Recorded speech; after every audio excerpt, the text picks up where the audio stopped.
నార్మల్గా మనము బీజము అనేది స్క్రోటమ్ శాక్ లోపల అటువైపు ఇటువైపున ఒక పైనుంచి కిందికి ఒక కాడలాగా దాన్ని స్పెర్మాటిక్ కార్డ్ అంటాము. దాని సపోర్ట్ తోటి కిందికి వేలాడుతూ ఉంటుంది. సో ఇప్పుడు మనం ఏదైనా సరే కొందరికి నార్మల్గా ఆ కార్డ్ అనేది లెంగ్త్ కొంచెం చిన్నగానే ఉండి బాడీకి అటాచ్డ్గా టెస్టిస్ ఉండొచ్చు. కొందరు long length depending upon their physical స్టేచర్ని బట్టి లెంగ్త్ ఎక్కువ ఉన్న వాళ్ళకు ఆ బీజం అనేది కొంచెం కిందికి హ్యాంగ్ అవుతూ ఉంటుంది.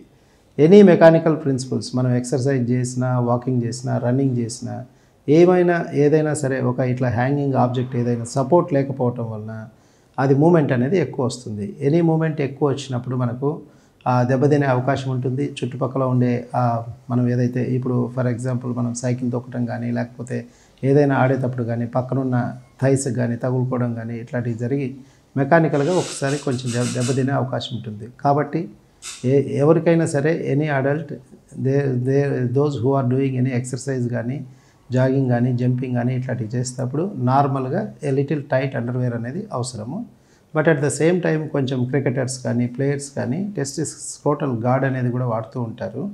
సో ఇవన్నీ లాంగ్ టర్మ్ ప్రాబ్లమ్స్ను ప్రివెంట్ చేయడం కోసం అవసరం అవుతుంది.